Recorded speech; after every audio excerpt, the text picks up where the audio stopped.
The neutral station orbited a dead star, a place where neither the Vrothians nor the Kelzari claimed territory. It was old, built by a species that had gone extinct centuries ago, and now it served as a meeting point for those who needed to talk away from the eyes of their governments. Deho waited in a small observation room, watching ships come and go through the viewport. Talvin arrived exactly on time, wearing civilian clothing that still couldn't hide the military bearing in the way the young Vrothian moved. They sat across from each other at a small table, and for a moment neither spoke. "Thank you for meeting me," Talvin said finally.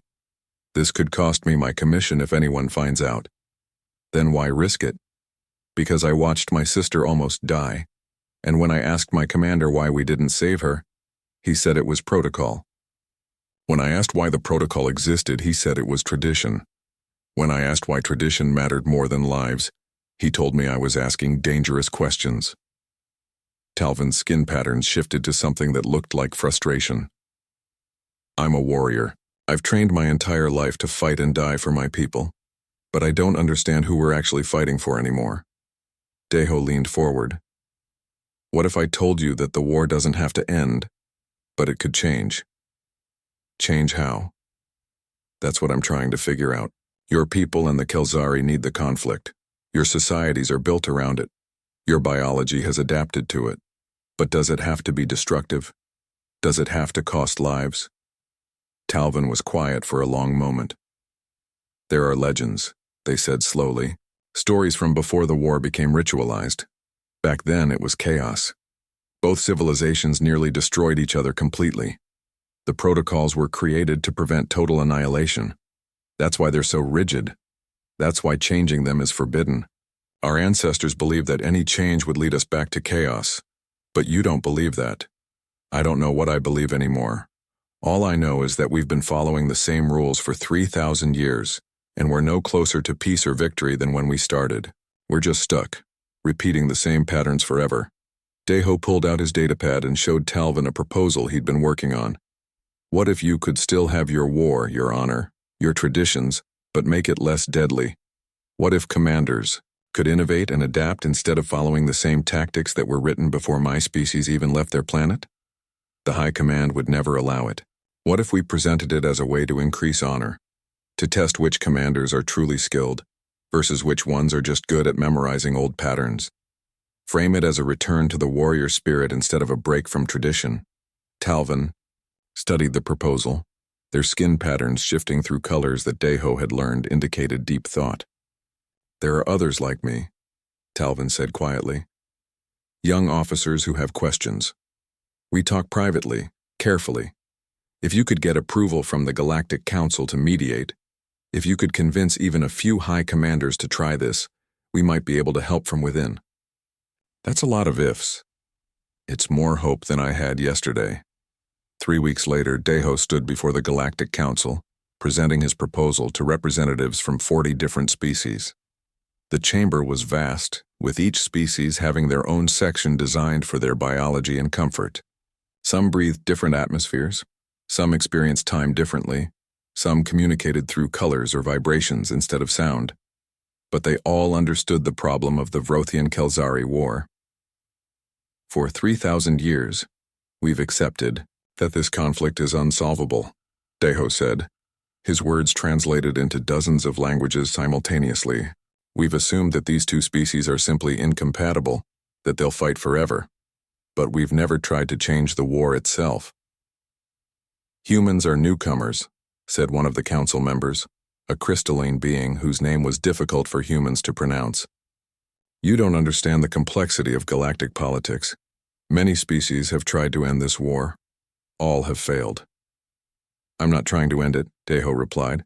"I'm trying to make it less destructive while still serving its cultural purpose. Instead of rigid protocols that result in predictable casualties, allow for tactical innovation. Create zones where commanders can experiment with new strategies. Keep the honor, keep the combat, but make it about skill and adaptation instead of ritual sacrifice." Another council member, this one from a species that had observed the war for centuries, spoke up. "And if this makes the war worse? If innovation leads to escalation?" "Then we stop and return to the old ways," Deho said.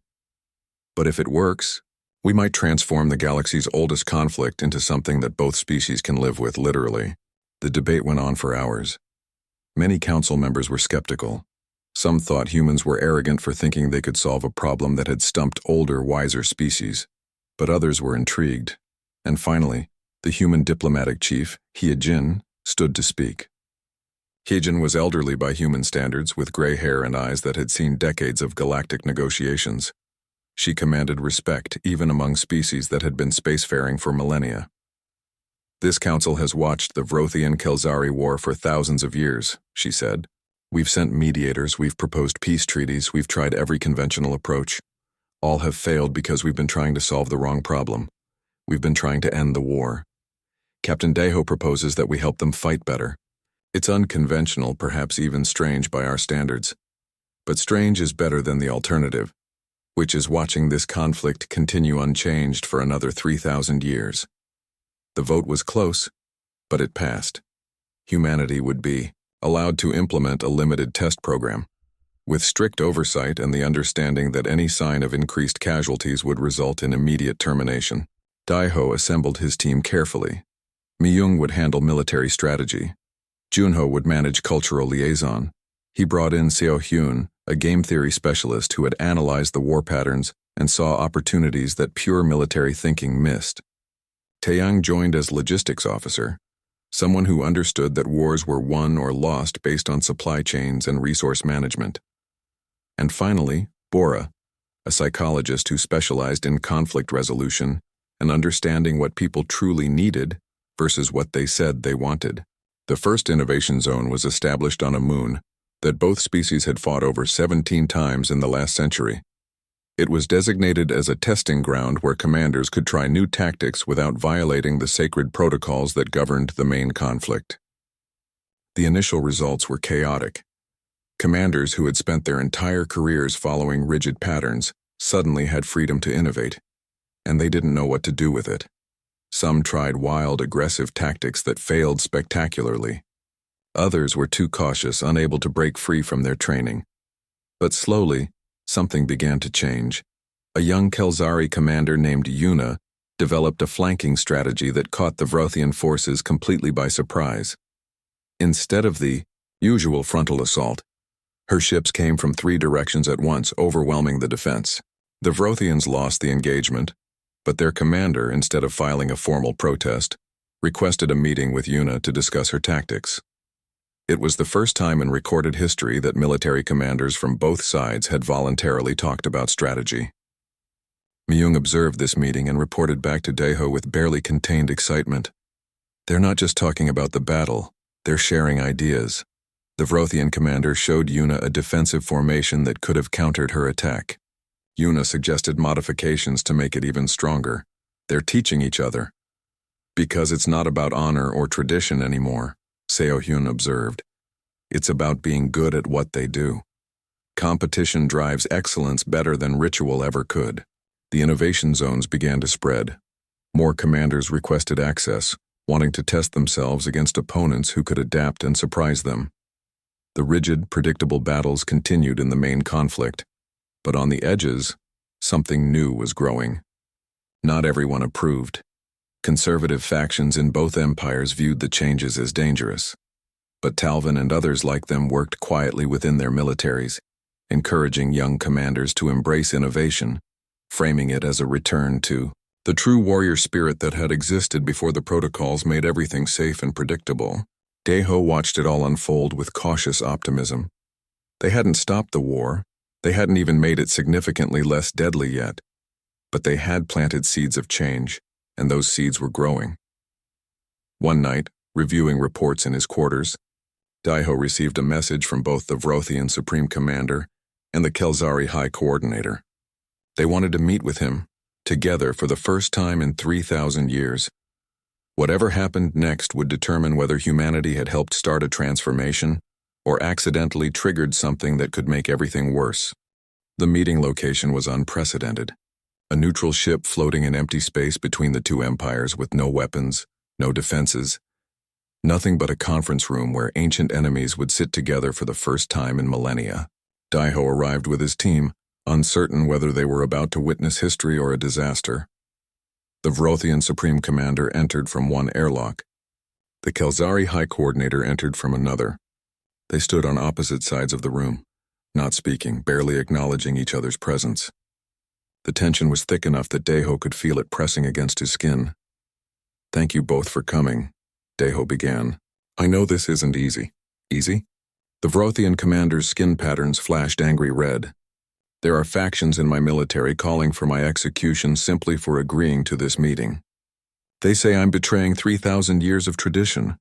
I face similar opposition," the Kelzari coordinator said, their crystals chiming with discordant notes. "My religious advisors claim that speaking directly with the enemy will unbalance the sacred cycle. Some believe we're inviting catastrophe. Then why did you both come?" Daiho asked. The commander and coordinator looked at each other for the first time. Something passed between them, some shared understanding that transcended their long enmity. "Because the humans have shown us something we had forgotten," the commander said slowly, "that warriors can respect their enemies without hating them. That competition doesn't require destruction. Because our young officers talk to each other now," the coordinator added, "not to negotiate surrender or peace, but to discuss tactics and strategy. They've learned more about warfare in 3 months than they did in years of following old patterns. And that terrifies our conservative factions. Terror is spreading on both sides," the commander continued. "Extremist groups are forming, claiming that the innovation zones are destroying our way of life. They're planning something, we're certain of it. We came to warn you, human. You've started something that we may not be able to control." Deho felt a chill run down his spine. "What kind of something?" "A return to the old ways," the coordinator said grimly. "Before the protocols, before the rules, when we nearly destroyed each other." 3 days later, the worst of Deho's fears came true. Extremists from both empires, working together for the first time in recorded history, launched a massive assault using the old, chaotic warfare that had existed before the protocols. They attacked one of the innovation zones, overwhelming the defenders who had trained for honorable combat, not savage annihilation. The casualties were horrific. In 6 hours of fighting, more soldiers died than in the previous 6 months of the entire war. The extremists broadcast their message across both empires. "This is what happens when you abandon tradition. This is the chaos that the protocols protect us from. End the human interference or face the return of the destruction wars." Deho watched the reports coming in, feeling sick. Mi-young sat at her station, silent, her face pale. Hunyo had tears running down his cheeks. They had tried to help, and instead they had triggered the worst violence this conflict had seen in thousands of years. Bora was the hardest hit. She had spent weeks talking to soldiers from both sides, understanding their psychology, helping them adapt to the new ways of fighting. Now dozens of those soldiers were dead, killed by their own people because they had dared to change. "I should have seen this coming," Bora said, her voice hollow. The psychological resistance to change in a culture this old. The fear of losing identity. "I should have predicted this reaction." "We all should have," Deho said, but the words felt empty. A message arrived from the Galactic Council. Hejin's face appeared on the screen and she looked older than Deho had ever seen her. "Captain Deho, the Council has voted. Your authorization to continue mediation is revoked. You have 72 hours to complete any essential operations and then withdraw from the conflict zone. I'm sorry, but this experiment has failed. We need more time," Deho said. "This is the hardest part of any transformation. The old ways are fighting back, but that means the new ways are actually threatening them. If we leave now, we abandon everyone who believed in change. The Council has made its decision. You've done enough damage." The screen went dark. Talvin arrived at the horizon's edge an hour later, moving like someone who had aged years and days. Their skin patterns were muted gray, the color of grief. "They've arrested me," Talvin said, "charged with treason, collaboration with the enemy, corruption of military values. My execution is scheduled for tomorrow. The Kelzari officer I've been working with, Yuna, she faces the same charges from her people." "We can extract you," Daiho said immediately. "Get you away from here. And prove their point, that I'm a traitor who runs to aliens when things get difficult?" "No, Captain. If I run, it validates everything they're saying about change being cowardice. I have to face this. They'll kill you. Maybe. Or maybe someone will. Realize that executing young officers, For trying to find better ways to fight is exactly the kind of rigid thinking that keeps us trapped in this endless cycle. Talvin's skin patterns shifted to something that might have been hope or might have been resignation. I'm going to speak at my trial. I'm going to tell them why I worked with you, why I believe the war can evolve without ending. Someone needs to say it, even if it costs me everything. After Talvin left, Deho's team gathered in the conference room. They looked defeated, exhausted, and older than they had just days ago. We should accept the council's order, Junho said quietly. We tried, we failed. Maybe this war really is unsolvable. We didn't fail, Myung said, but her voice lacked conviction. We just haven't succeeded yet. People died because of our interference, Bora said, staring at her hands. We have to accept responsibility for that. Deho listened to his team, heard their pain and doubt, and felt his own certainty crumbling. Maybe they were wrong. Maybe the galaxy's oldest conflict was old because it couldn't be changed. Maybe humanity's belief that problems could be solved was just arrogance wearing the mask of optimism. But then he thought about the meeting between the Vrothian commander and the Kelzari coordinator. Ancient enemies sitting in the same room talking to each other as people, not symbols. He thought about young officers from both sides sharing tactics and strategies, finding common ground in their shared profession. He thought about Talvin, willing to face execution rather than run, believing that speaking truth was worth dying for. We taught them to question, Deho said finally. We showed them that change was possible. We can't abandon them now just because change is hard and scary. That's not what humans do. What are humans supposed to do? Yunyo asked. We have 72 hours. The council has withdrawn support. Both empires are fracturing. What can we possibly accomplish? I don't know yet, Deho admitted. But I know we don't give up. Not on them, and not on the belief that even the oldest problems can find new solutions. The council will censure us, Myung warned. Humanity could lose its mediation privileges for a generation. Then we better make sure what we do in the next 72 hours is worth that cost. Deho stood and walked to the viewport, looking out at the distant flashes of the battle that continued. Even as both civilizations tore themselves apart over whether to change, somewhere out there, Talvin was preparing to speak truth to power. Yuna was making the same choice. Young warriors from both sides were questioning everything they'd been taught.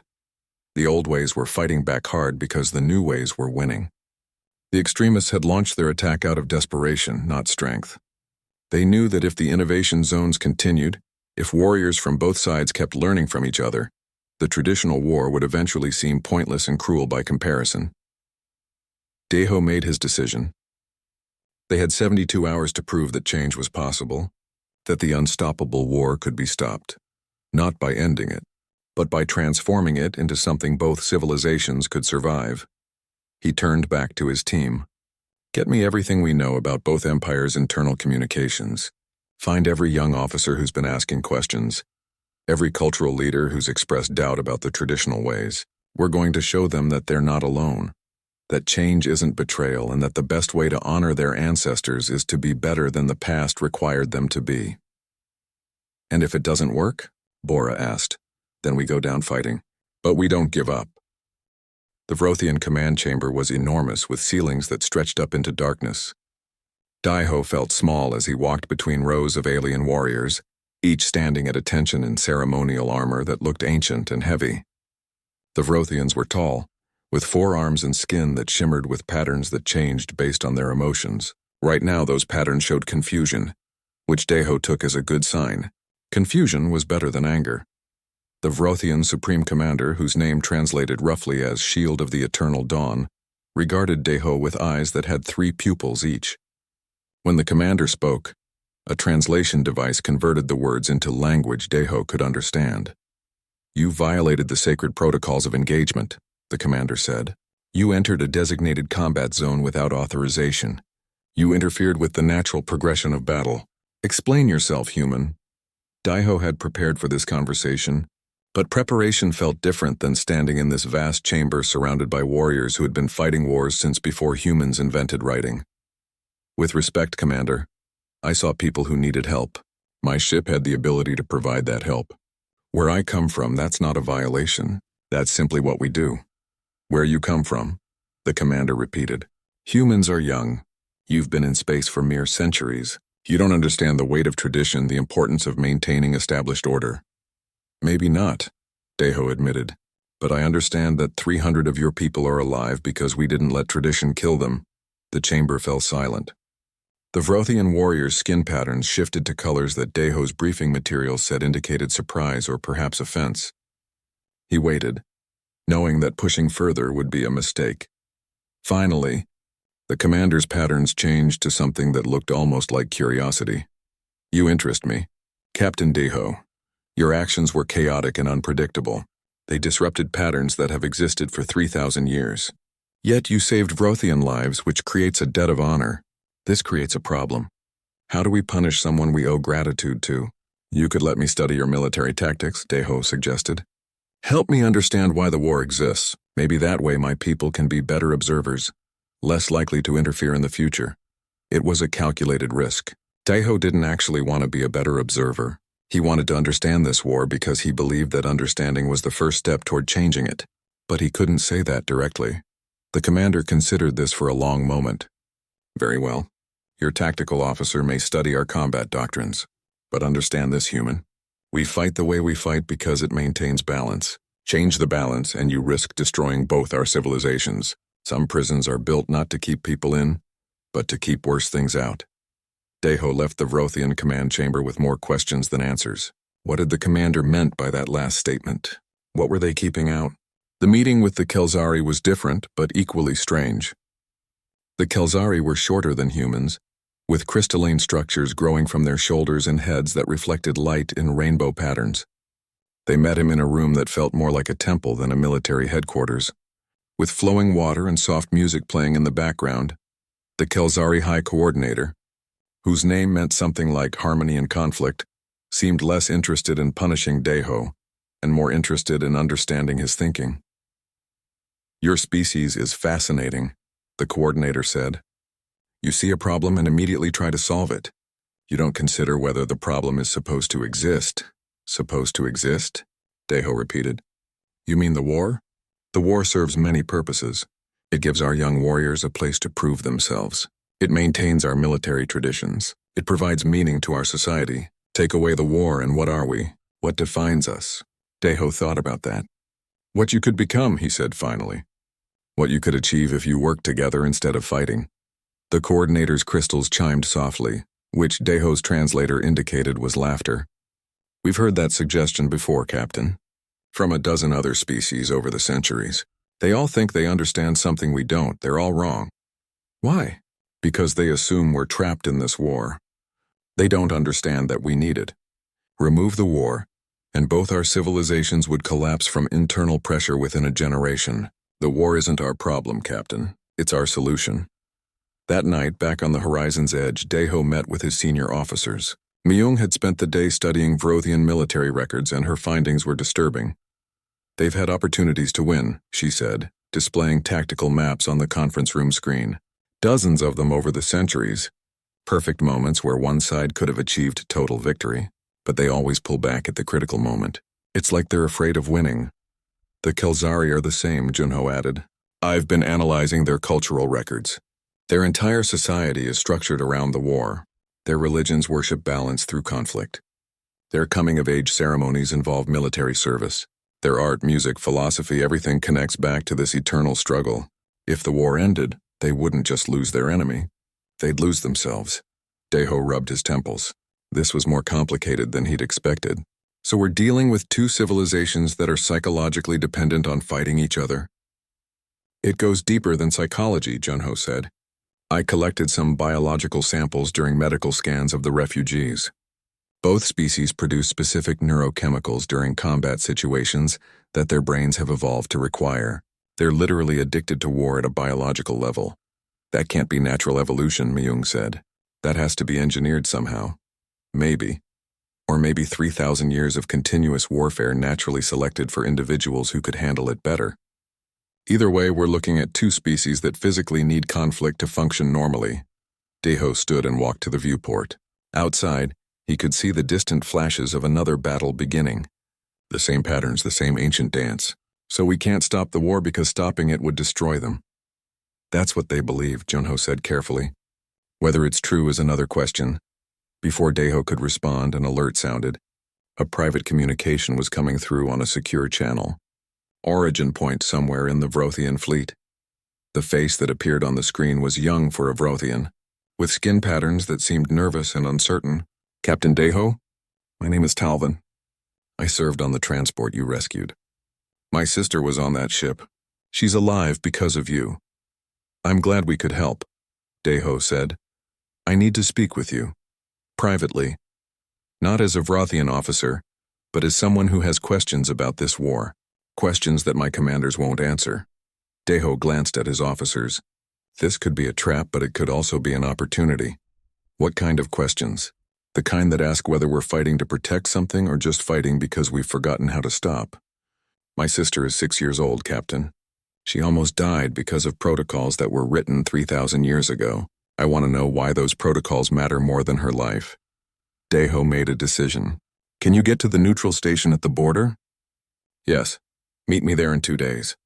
Come alone. After the communication ended, Myung looked concerned. This could be dangerous, Captain. Everything about this situation is dangerous, Deho replied. But that young officer is asking the right questions. And maybe, just maybe, if enough people on both sides start asking those questions, we can find a way to give them what they need without anyone else dying. You're talking about changing their entire civilization, Junho said. No, Deho corrected. I'm talking about helping them change themselves. There's a difference. He looked out at the distant battle, at the flashes of weapons that followed patterns set down millennia ago, at a war that everyone said was unstoppable. But Deho had learned something important from this experience. The war wasn't unstoppable because it was too powerful. It was unstoppable because everyone believed it was, and beliefs, unlike physics or biology, could be changed. Captain Deho stood on the bridge of the horizon's edge, watching the battle unfold on the view screen.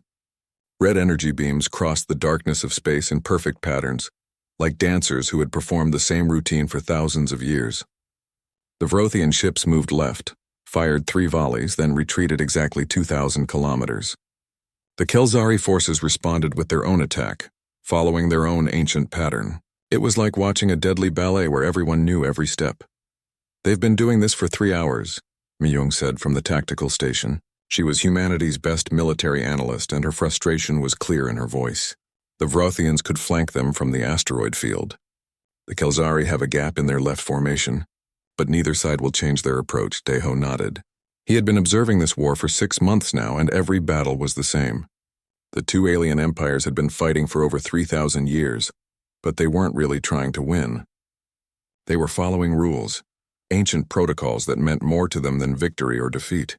How many casualties? Deho asked. Exactly 47 on each side, Junho reported from the science station. The same number as yesterday's battle. The same number as the battle last week. They calculate acceptable losses before they even start fighting. It made no sense to human thinking. War was supposed to be about achieving objectives, protecting your people, or controlling resources. But for the Vrothians and Kelzari, war was something else entirely. It was tradition. It was honor. It was simply what they had always done. The horizon's edge was small compared to the massive warships battling below. Humanity had joined the Galactic Council 200 years ago, but they were still newcomers, still learning how the galaxy worked. This observation mission was supposed to be simple. Watch the war record data, don't interfere. The Council wanted to understand why these 2 empires fought. But no one really expected humans to find an answer that thousands of other species had missed. Captain, I'm detecting a distress signal, Myung said suddenly. Her fingers moved quickly across her console. It's a civilian transport. Vrothian registry. They're caught between the 2 fleets. Deho moved to her station. The view screen showed a small ship damaged and drifting. It was moving slowly toward the Kelzari artillery line. In 30 minutes it would be in their firing range. Why aren't the Vrothians retrieving them? Deho asked. Because it would break formation, Junho said quietly. The battle protocols don't allow for rescue operations during active engagement. They consider civilians in combat zones to be acceptable losses. How many people on that transport? Scanning shows approximately 300 life signs. Families mostly, probably refugees from the last territorial exchange. Deho felt his jaw tighten. 300 people were about to die. Not because of weapons or tactics, but because ancient rules said that saving them would be dishonorable. Both fleets could see the transport. Both fleets were choosing to let it drift into the kill zone. We could reach them, Myung said. She wasn't making a suggestion, just stating a fact. But Daeho heard the question in her voice. The Council's orders are clear, Junho reminded them. We observe. We don't interfere. These aren't our people, and this isn't our war. They're people, Daeho said. That makes them our concern. He thought about his daughter back on Earth. She was 7 years old, loved drawing pictures of spaceships, and wanted to be an explorer when she grew up. What if she was on that transport? What if someone watched her die because old rules were more important than her life? Myung, plot an intercept course. Best speed. Junho, prepare the cargo bay for refugees. And send a message to both fleets. Tell them we're conducting a humanitarian rescue under Galactic Council emergency protocols. Captain, there are no emergency protocols for this situation, Junho said. Then we're making new ones. Move. The Horizon's Edge wasn't a warship, but she was fast. Human ships had to be quick and agile, because humanity didn't have the massive fleets that older species possessed. Daeho felt the deck vibrate as the engines pushed to maximum power. The stars on the view screen shifted as they accelerated toward the drifting transport. Both fleets are hailing us, Myung reported. They sound confused. Ignore them for now. How long until we reach the transport? 14 minutes. But Captain, the Kelzari artillery is adjusting their targeting. I think they're preparing to fire through our position. They won't shoot us. We're council observers. They might not understand what we're doing, but they won't start a diplomatic incident. At least, Daeho hoped they wouldn't. He was betting 300 lives, plus his crew's lives, on the assumption that ancient rules about council neutrality were stronger than ancient rules about battlefield formations. The transport grew larger on the view screen. It was an old vessel, its hull scarred from years of use. One engine was completely dead and the other flickered weakly. Daeho could see faces through the viewports, alien faces with different features than humans, but the fear in their eyes was universal. Matching velocity, Myung announced. Extending docking tube. The next 10 minutes were tense. The Horizon's Edge connected to the transport's emergency airlock. Daeho's crew worked quickly, helping refugees across the docking tube and into the cargo bay. The aliens were surprised to see humans. Most had probably never met one before, but desperation made them grateful and they moved quickly. Both fleets have stopped firing, Junho said. They're just watching us. Last group is crossing now, reported Seojin, the cargo officer. Everyone is aboard, 314 total. Disconnect and get us clear of the combat zone. Full speed. The Horizon's Edge pulled away from the transport just as the Kelzari artillery resumed firing, but their targeting had shifted. They were avoiding the area where the human ship had been. The battle continued, following its ancient patterns, but now there was a small gap in the formation, a moment of hesitation that had never existed before. Daeho watched as both fleets repositioned themselves. For the first time in 3,000 years, someone had done something unexpected in their war. Someone had broken the pattern, and now neither side knew quite how to respond. Captain, we're being hailed by the Vrothian Fleet Command, Myung said. They want to speak with you directly. So do the Kelzari. I bet they do, Daeho said. He had just violated thousands of years of military tradition. He had no idea if he'd started something good or something terrible. But 300 people were alive in his cargo bay, and that was worth whatever consequences came next. Tell them I'll speak with them both, separately. As the Horizon's Edge left the combat zone behind, Daeho looked at the alien refugees in his cargo bay through the internal monitors. They were holding their children, comforting each other, grateful to be alive. They had no idea that their rescue might change the entire galaxy's understanding of war. Neither did Daeho. Not yet. Part 4.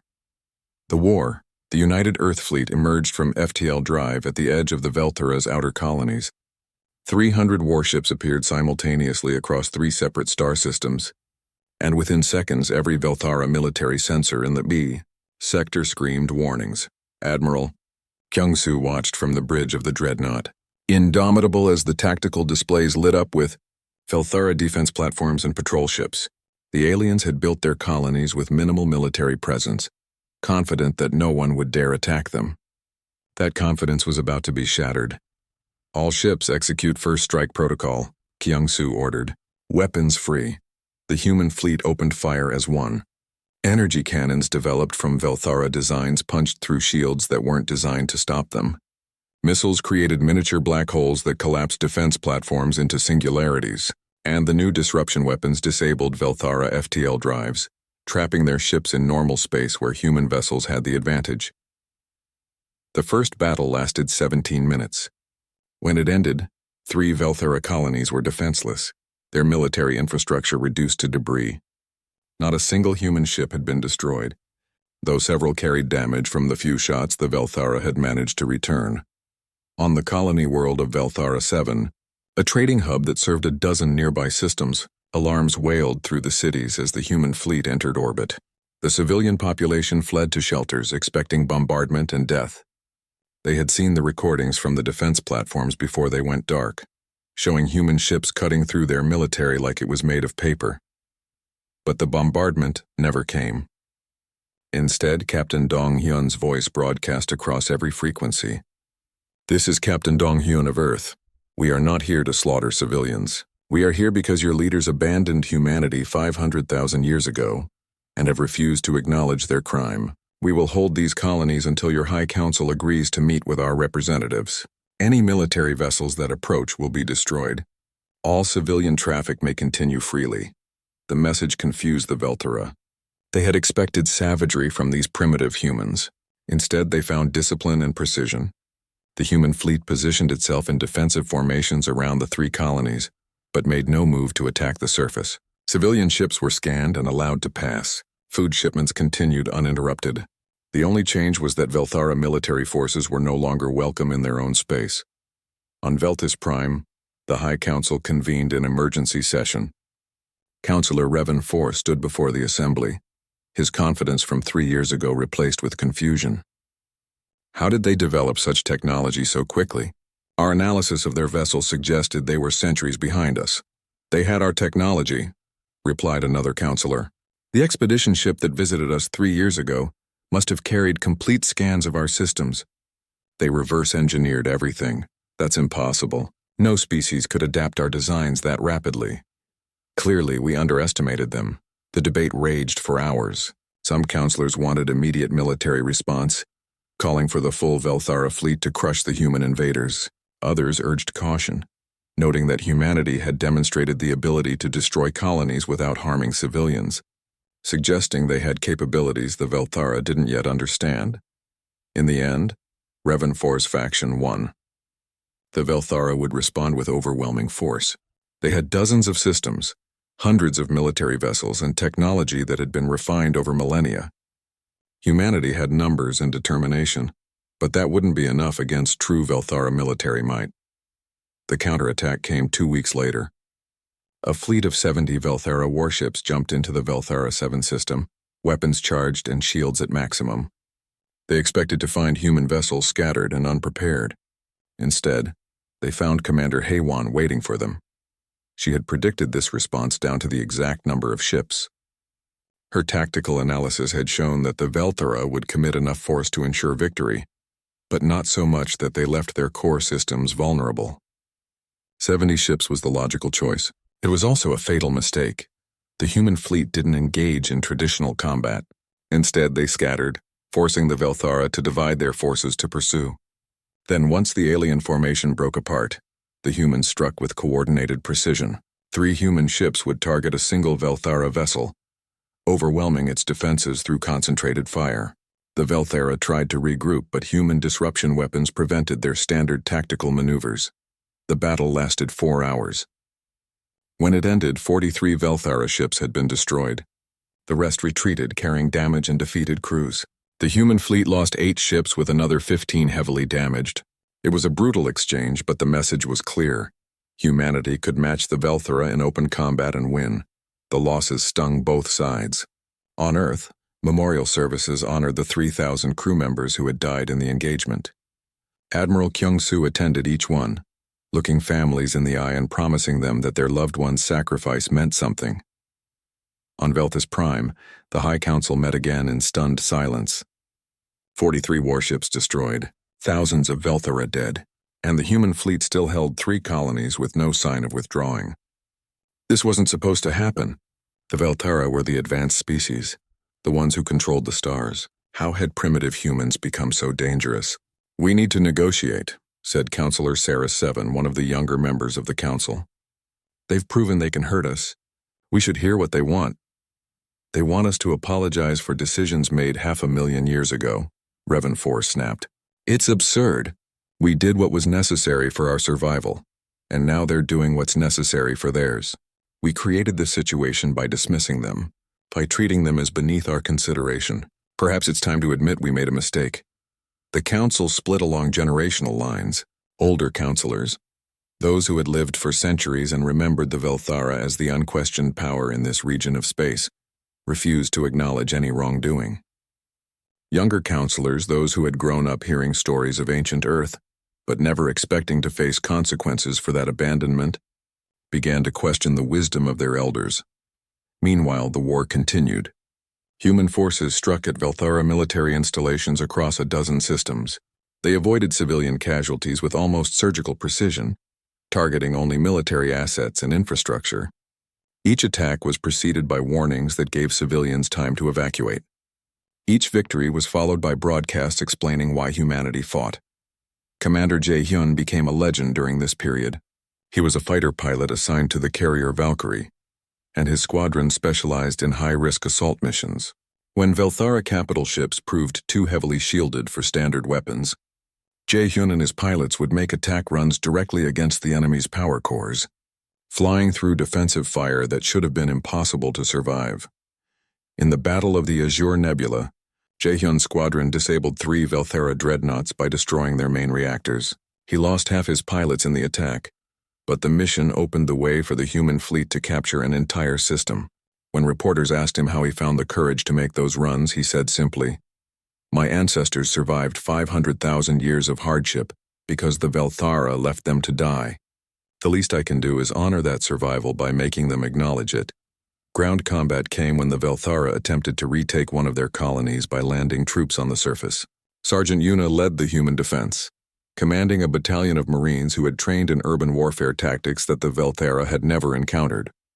The battle for the colony's capital city lasted 3 days and was brutal beyond anything either species had experienced before, but when the fighting ended and human forces had repelled the Velthara ground assault, Sergeant Yuna did something unexpected. She found Velthara wounded left behind in the retreat and ordered her medics to treat them. When Velthara civilians emerged from shelters expecting to find their cities destroyed, they instead found human soldiers distributing food and medical supplies. The footage of that relief effort spread across Velthara space faster than any military victory could have.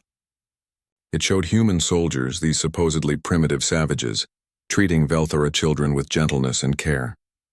It showed medics working desperately to save wounded Velthara soldiers who had just been trying to kill them. And it showed Sergeant Yuna speaking to the cameras with quiet determination. "We're not here to destroy you. We're here to make you see us, to make you understand that the species you abandoned deserved better, that we deserve to be saved, just like you saved yourselves." On Velthis Prime, younger Velthara began to protest their own government's policies. They took to the streets demanding that the High Council negotiate with humanity. They carried signs written in both Velthara and the human language, messages that said acknowledge the past and justice for Earth. The older generation watched in horror as their children sided with the enemy. Counselor Sarah 7 watched the protests from her office and felt something she had never experienced before: shame.